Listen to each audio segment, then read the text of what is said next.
Pessoal, falar com vocês sobre os concretos asfálticos porosos. Bom, por definição, o concreto asfáltico poroso ele tem uma alta porcentagem de volume de vazios.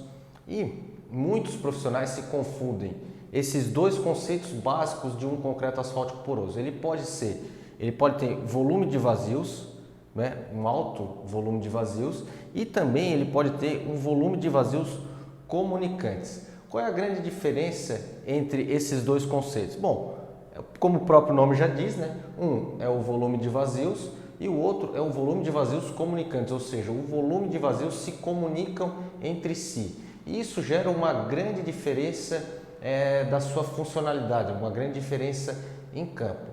Pois quando o corpo de prova, né, o concreto asfáltico poroso, ele tem um alto volume de vazios comunicantes, a nossa água da chuva consegue escoar mais rapidamente. Então eu consigo retirar a película de filme d'água da pista com maior facilidade, porque eu tenho uma drenabilidade maior da água, né?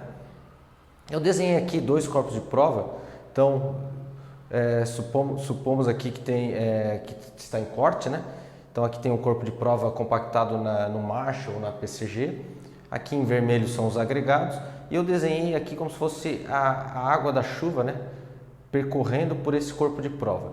Note que esse aqui seria um corpo de prova poroso com pouco volume de vazios comunicantes. Ou seja, ele consegue chegar até uma determinada altura do corpo de prova, ele não consegue escoar totalmente por toda a extensão do corpo de prova. Então, ele vai penetrar até uma determinada altura e depois escoar. A minha água ela vai escoar na direção da declividade da pista. Já no corpo de prova, que tem volume de vazios comunicantes elevado, eu consigo fazer com que essa água percorra por todo o corpo de prova e também consiga escoar com mais facilidade na direção da minha declividade, certo? Então essa é a grande diferença entre volume de vazios e volume de vazios comunicantes. Recapitulando, volume de vazios está relacionado com a porosidade do meu concreto asfáltico, e o volume de vazios comunicantes é a porcentagem de vazios que eu tenho na mistura que se comunicam. Beleza. E como é que a gente determina o volume de vazios e o volume de vazios comunicantes? O volume de vazios, né, a gente determina através da balança hidrostática, né?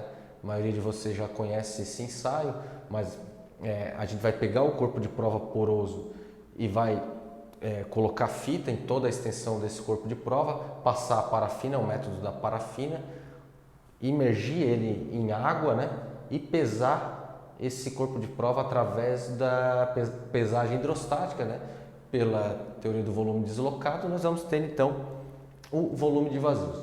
Já para a gente determinar o volume de vazios comunicantes, como é que é feito? A gente vai pegar esse corpo de prova com a parafina, já com a fita e com a parafina, nós vamos pôr aqui o corpo de prova, nós vamos retirar a tampa desse corpo de prova. Só a parte de cima, passar o estilete por todo o diâmetro do corpo de prova e retirar essa tampa.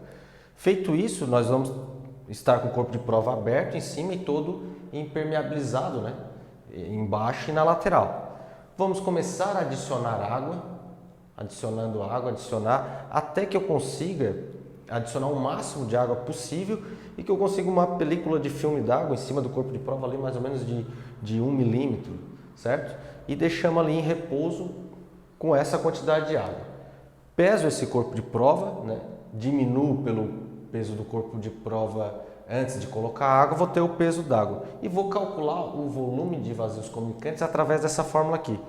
O volume de vazios comunicantes em porcentagem, né, é o peso da água, esse peso que a gente determinou no ensaio, dividido pela área da face, a área circular, né, da face, πr ao quadrado, vezes H reduzido. O que é o H reduzido? Está aqui. H reduzido é igual à altura média do corpo de prova. Então eu vou medir o corpo de prova pelo menos em 4 direções, a altura desse corpo de prova, faço a média, diminuo pelo diâmetro máximo do agregado, sobre 20. E aí eu tenho o H reduzido, vou colocar aqui na fórmula. Área da face em centímetros quadrados, peso da água em gramas e o H, né, o H reduzido, a altura reduzida em centímetros. Faço isso então e determino o meu volume de vazios comunicantes.